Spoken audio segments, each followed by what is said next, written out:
I'm looking for John. John's not here. Okay. Well, I'll apologize to him. Yeah.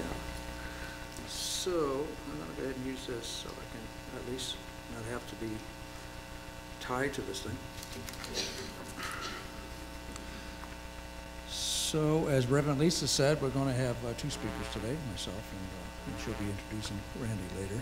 So I want to say good morning and welcome to the Andy and Randy show.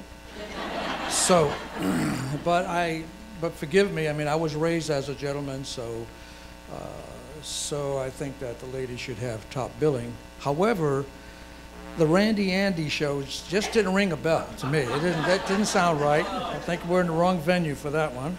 So we'll pass on that. So we'll just keep it the way it was. So this is the final week of January, and where we cover the first 4 chapters of the Science of Mind, and getting back to the very basics. And so we had the thing itself, the way it works, what it does, and today we're going to talk about how to use it.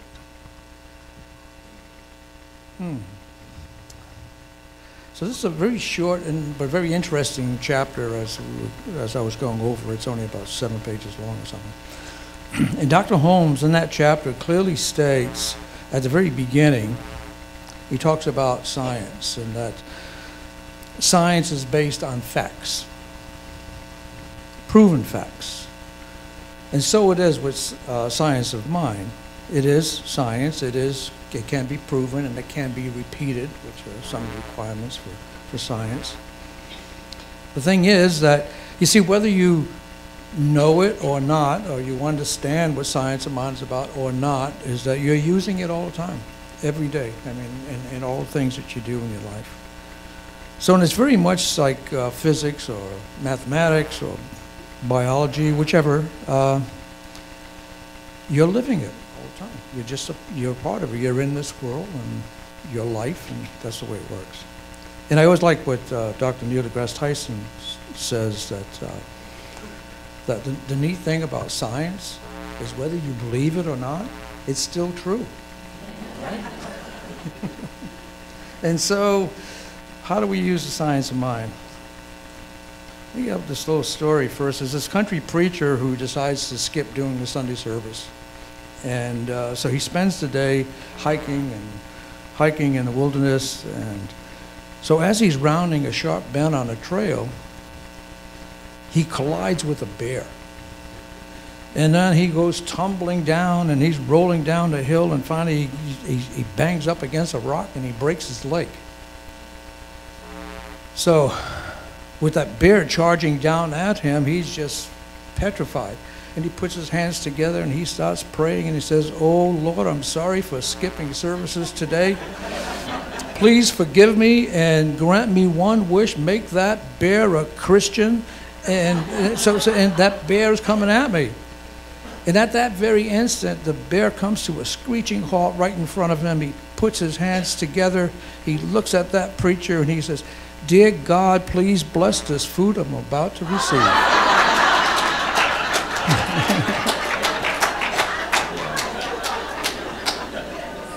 So that's how you use it. Yeah. You see, whether you call it prayer or treatment or meditation, whatever it is that you want to call it, it works for you. And if it does work for you, then that's how you use it, whatever it is. And you know, and I used to think when I first got into this teaching, oh, I found this new way of praying, and boy, this old way of praying was terrible, and these poor people are supplicating. You know, if it works, it's okay. It's okay, you know. So wherever you're coming from, whatever you're doing, and whatever path you're on, if it works for you, that's fine. That's fine. And so it makes me think, like, you know, in my past life, I have to think that in a past life that I was exposed to religious science, or at the very least, the transcendentalist, or whatever New Age things that we want to talk about. Because as I look back on my life, I've discovered that my life was very charmed. I survived spinal meningitis when I was 6 months old. I survived the fall from a 40-foot cliff onto some railroad tracks. And I survived 10 years of Catholic school relatively unscathed. So I believe that in the subconscious, and there's a subconscious thing that there's my good always. There's always some good, and it seems to kind of manifest itself without any problem. So, you know, and yeah, so it's been pretty good. I've always felt kind of different, even as a child. I felt that there was something in me that just knows. There was just kind of a divine knower, you know. And I like that term because it has 1,000 names, just, you know, spirit, God, whatever it is. But I like that Deepak Chopra uses that, you know, the divine knower that's in me. And it's always kind of guiding me and moving me to where I need to be. Yeah. So the divine knower. It has served me well, you know. It served me throughout my life. And of course, you know, there's perhaps same as you, you know, once in a while I've strayed and listened to my ego when I should have been listening to spirit, and that didn't go so well. Yeah, so I've had my ups and downs, mostly ups though. Life is good. Life is really, really good.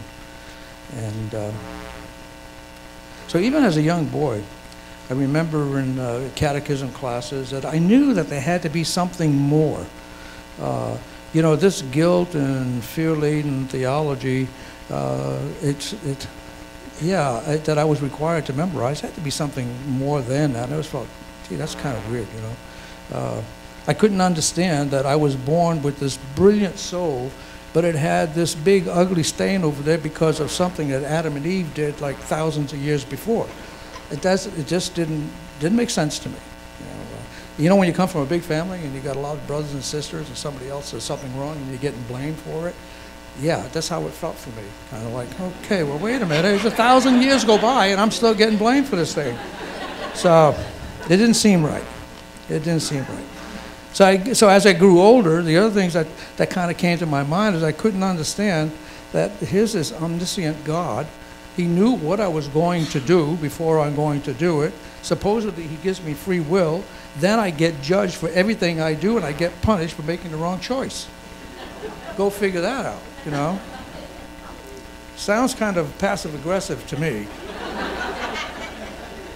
So finding religious science or science of mind really opened a new world to me. It did.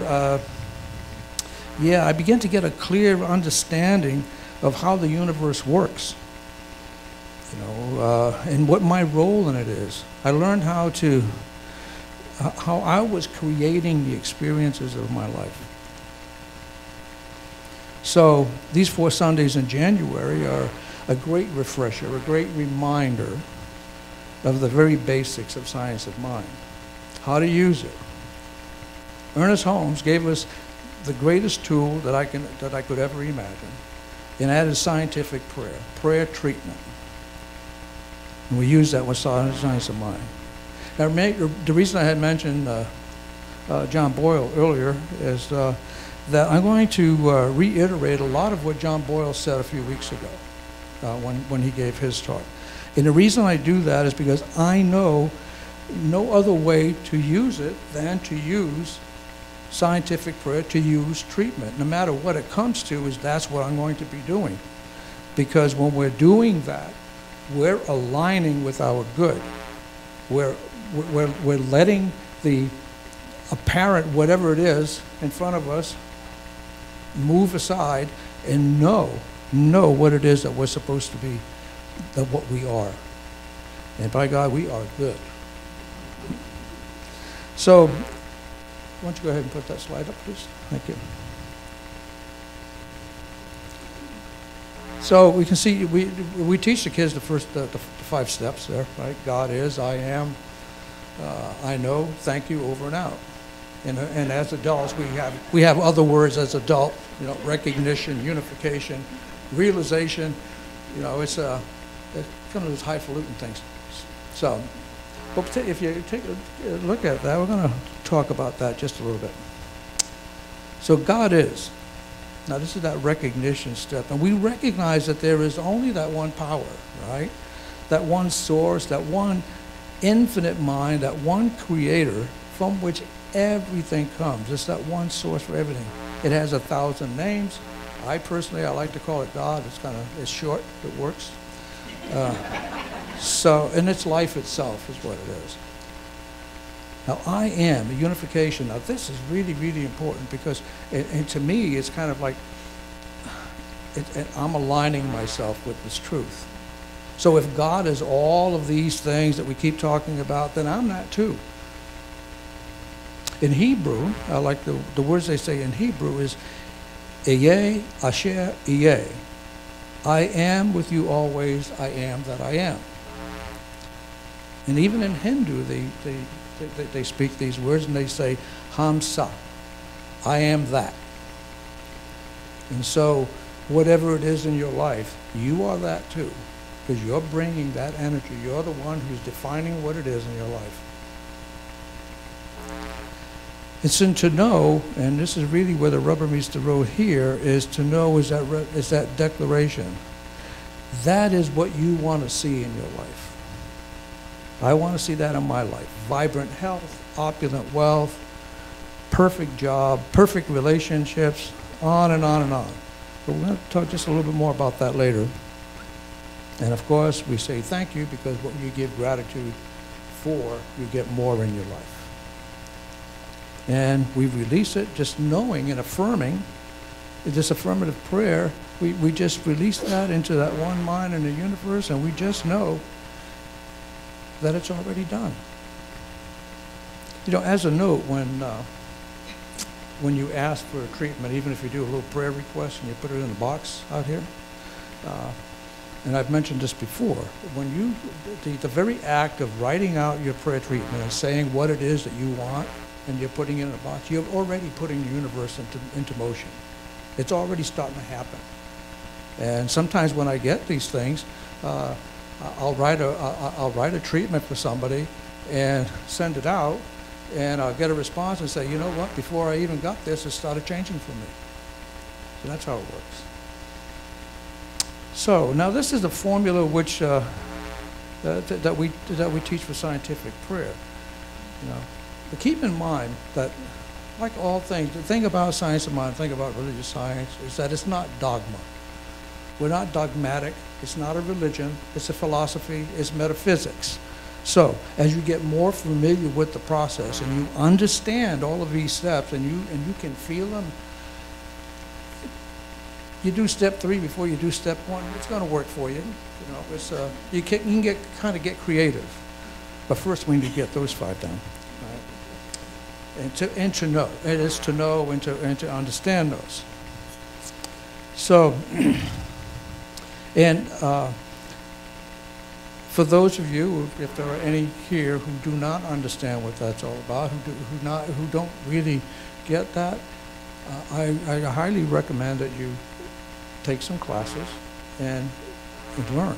And the more that you learn and open yourself up, the easier it's going to be. Your life is going to change, believe me.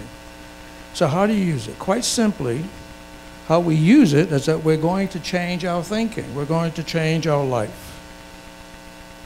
We use treatment and the law to create and mold our thoughts and ideas and our desires. Dr. Holmes says that the law which puts the act or our desires, it's the law that puts the act or our desires into action. It is the invisible actor working through us to will and to do so. And as a result of the right treatment, the mold formed in our subconscious and in the subjective mind by treatment makes it possible, and it makes a concrete manifestation. So what does that mean? Here's the deal. We treat, we believe, we know, and we act like it's already done. We quiet our mind and we stop focusing on what we don't have. You stop focusing on the confusion, on the condition, and you focus on God. The God that lives in me, the God I am. It is the secret to everything, according to Emmett Fox. And those of you may have, some folks who've been around for a while probably have seen this. It's the golden key. And that's what Emmett Fox calls it. It's the golden key. And that golden key is whatever is going on in your life, just quiet your mind and focus on God. And you focus on that one power, because that one power is in you. You don't try to make an image of it. You don't try to do anything except to focus on God. And everything else starts falling into place. So, you know that if, oops. Yeah, we're good. So that is that, you know, focusing on God, know that God is all there is. And if that is, like I said, I am that too. I am powerful beyond imagination. Now think about that. God in, through, and as me creates everything that I desire in my life. What is it that I desire? That's the other step. That's where you get it. What is it that I want? What is it that I desire? And how will I feel when I get it? And you use only powerful, positive, uplifting words of what it is that you want, or what it is that I want. You never refer to the negative condition. And what you will be, when I manifest what I desire, I'm allowed to feel it. You know, I feel like I already have it. Feel the joy. What would that be like? Bask in it and let it just run over you. You're becoming one with it. In the end, you feel the gratitude and the appreciation for all that you've gotten. Because when you release it into the hands of the Divine Spirit, you know that it's already given to you. Finally, I always like to say, you know, wash, rinse, and repeat. Yeah. You speak your word with as much feeling and conviction as you can. You speak your word every day or as often as you feel the need until you get desired results. Ernest Holmes says that on page 58. He says it on page 257. He says it a half a dozen times in the book.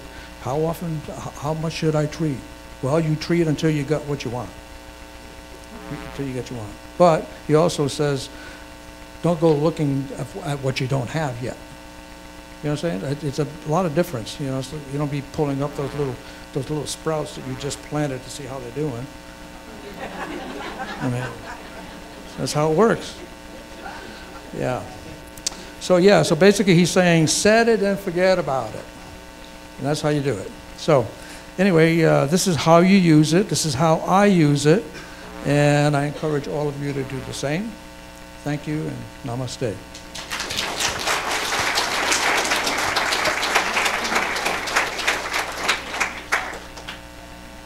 Okay, I'm okay. Thank you so much. You're welcome.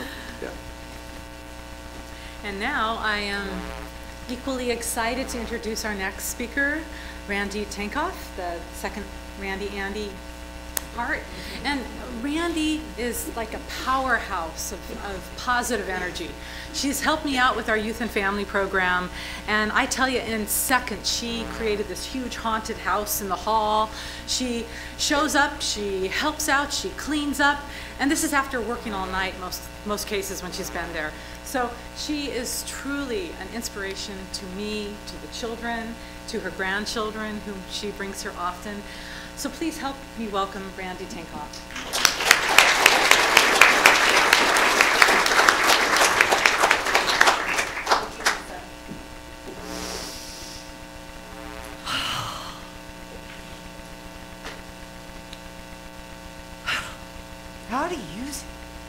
Andy, thank you. I'm done. That's how you do it. That's how you do it. Science of mind. Science of mind, page 52. It must flow through us in order to manifest for us. Here's our teaching symbol. You saw it was on Augie's shirt. Just imagine this circle is the universe.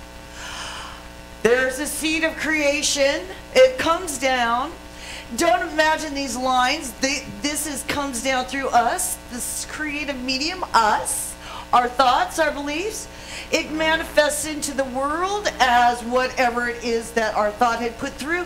And by our acceptance or denial of it, it moves back up through us, back into the universe, to come back through and manifest for us.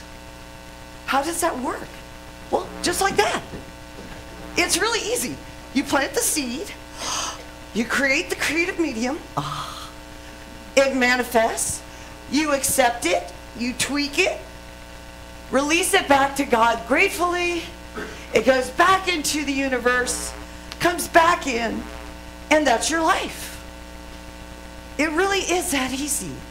It's so simple. And that's why I love the science of mind, because they keep it pretty simple. But there's some of us, maybe life wasn't quite so easy.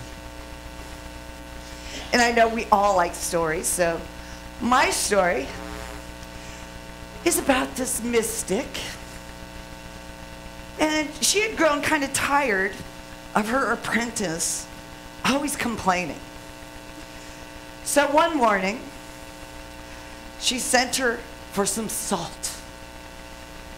When the apprentice returned, the mystic, the master, instructed the unhappy young woman to put a handful of the salt in a glass of water and then to drink it. How does it taste? The master asked. Ooh, bitter, spit the apprentice. Oh. Well, the master chuckled and then asked the young woman to take the same handful of salt and put it in the lake. The two walked in silence to the nearby lake, and once the apprentice swirled her handful of salt in the water, the old woman asked, "Now drink from the lake, and how does it taste?" As the water dripped down the young woman's chin, "Fresh," remarked the apprentice. Do you taste the salt?" asked the master. "No," said the young woman. At this, the master sat beside this serious young woman who so reminded her of herself and took her hands offering. The pain of life is pure salt. No more, no less. The amount of pain in life remains exactly the same. However, the amount of bitterness we taste depends on the container we put the pain in. So when you're in pain, the only thing you can do is to enlarge your sense of things. You're at choice. Do you want to be a lake? Or do you want to be a glass of water? We are one. We're not just this one little strip here. We're the whole thing. It just manifests through us.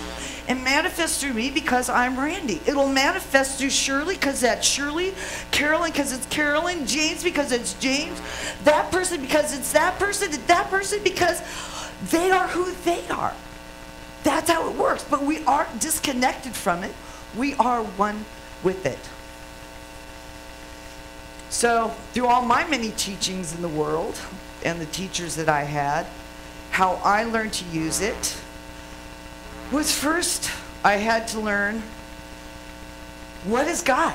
What do I think God is? In my world, I grew up in an agnostic household. And through my chiropractic philosophy, I gained an understanding of universal intelligence and how it works through the body, and how we have this innate intelligence and educated brain, and how this affects our body. Well, if that's true for chiropractic philosophy, it seems to be true for science of mind also, because there is certain truths. The truth is, God is moving through us, and we can only demonstrate at our ability to know. So in my world, I seek a greater understanding of what God is. Not God, the noun, but the all good. It is all good. And it is all God. When I first read those words from Emma Curtis Hopkins, I didn't understand it, because at that time I couldn't even say the word God. And I'd been studying philosophy for a long time. I always called it universal intelligence.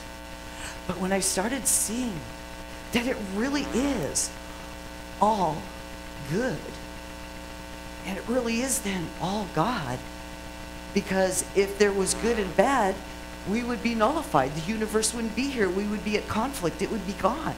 The fact that I'm standing here today tells me that it is all good and it is all God, and it's my ability to understand that and to know it that I can bring it forth. And of course, gratitude, as Andy expressed, when you are in that state of knowing God and you focus on it, you can't help but feel gratitude.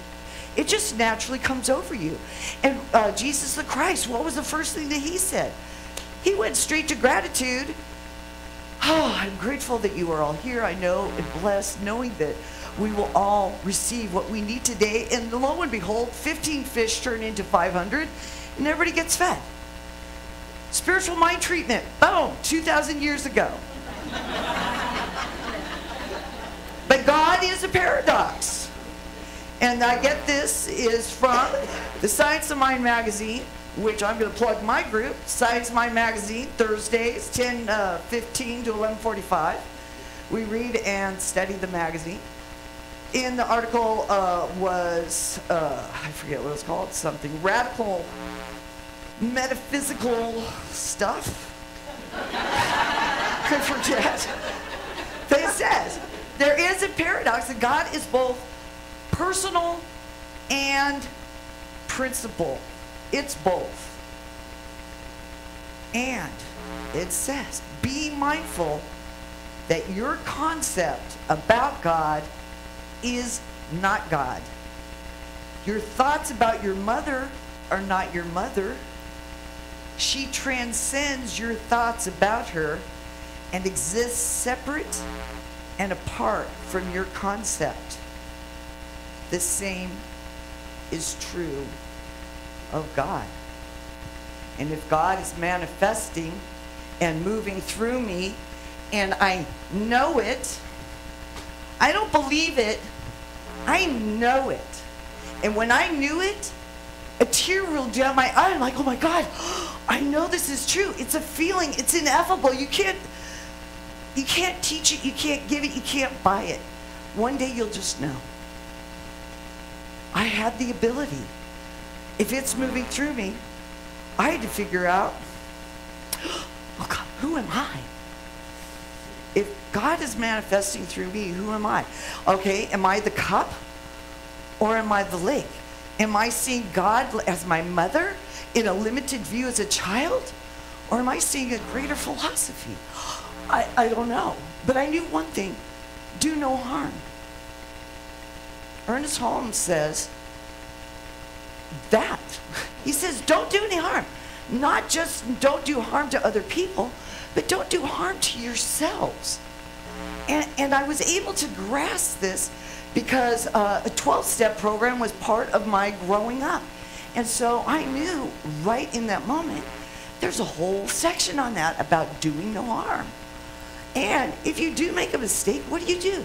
You own up to it immediately. You see it. You don't go into judgment of yourself or of others. You're not looking at your neighbors thinking they're foolish or ignorant.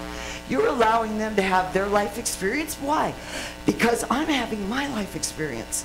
And I'm not judging myself as ignorant or foolish. I'm realizing that I'm going to increase my understanding, and my part is to be ready and willing to be guided into truth. Where do I find that? If I am talking to myself and I have this coliseum of personalities that can't wait for me to wake up in the morning,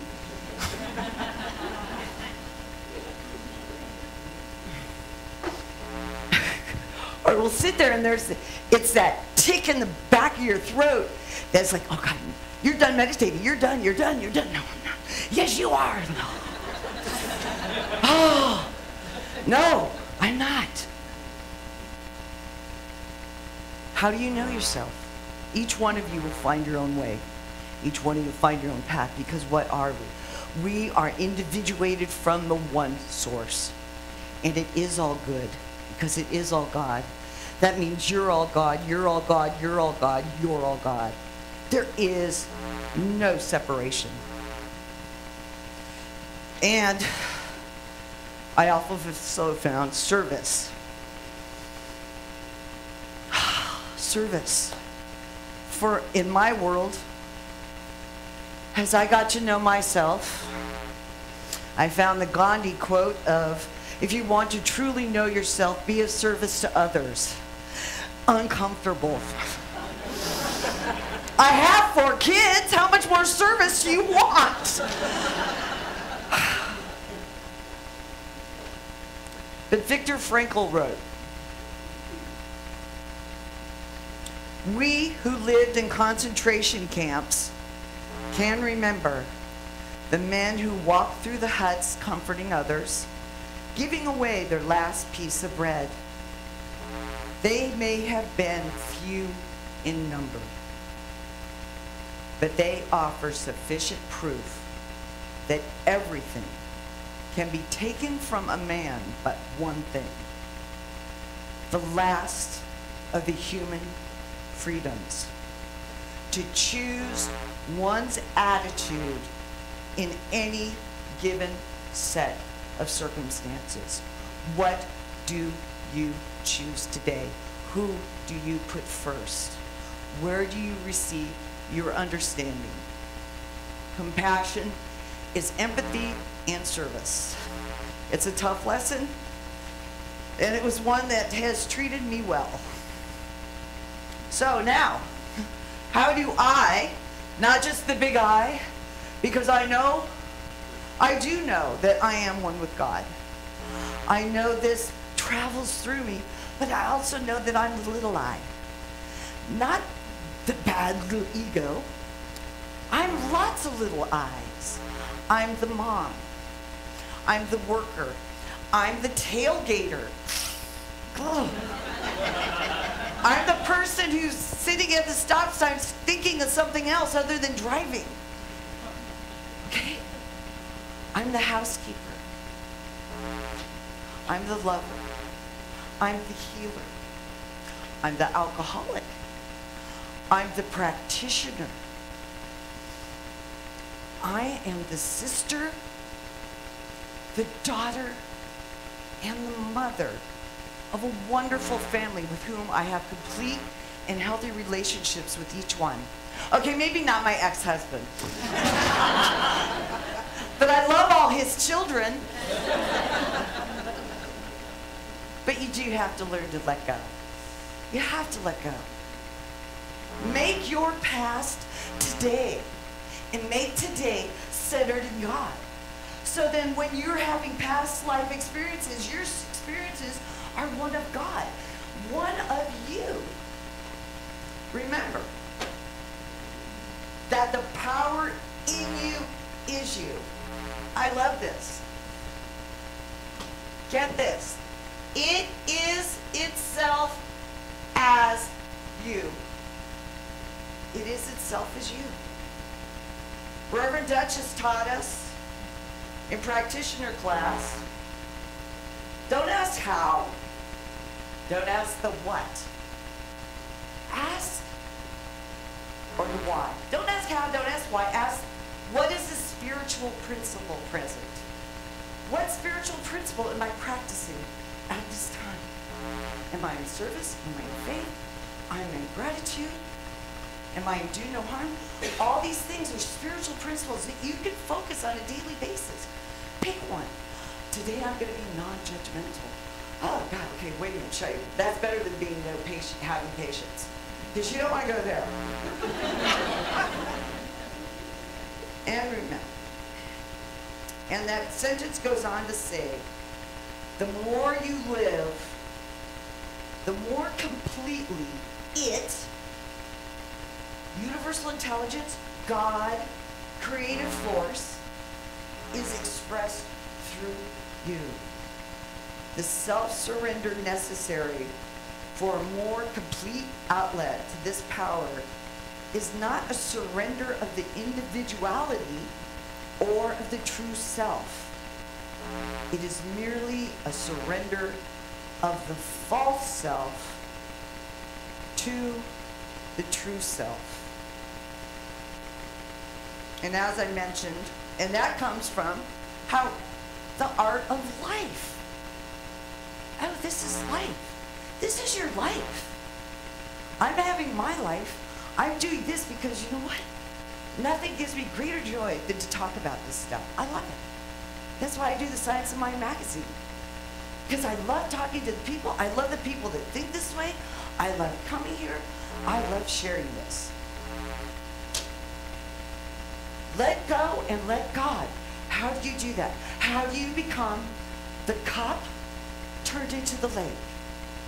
Well, as I said in my 12-step program that I got into my early 20s, step 11, I sought through prayer, treatment, and meditation to improve my conscious contact with God as I understood God, treating only for knowledge of God's will for me and the power to carry that out.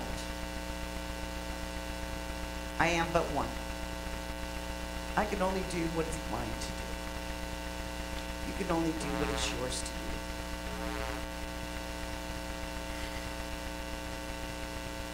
Each of us are called. If you weren't called, you wouldn't be here. And I'm not talking about here in this room. I'm talking about here on this planet. You were called to be here for a reason.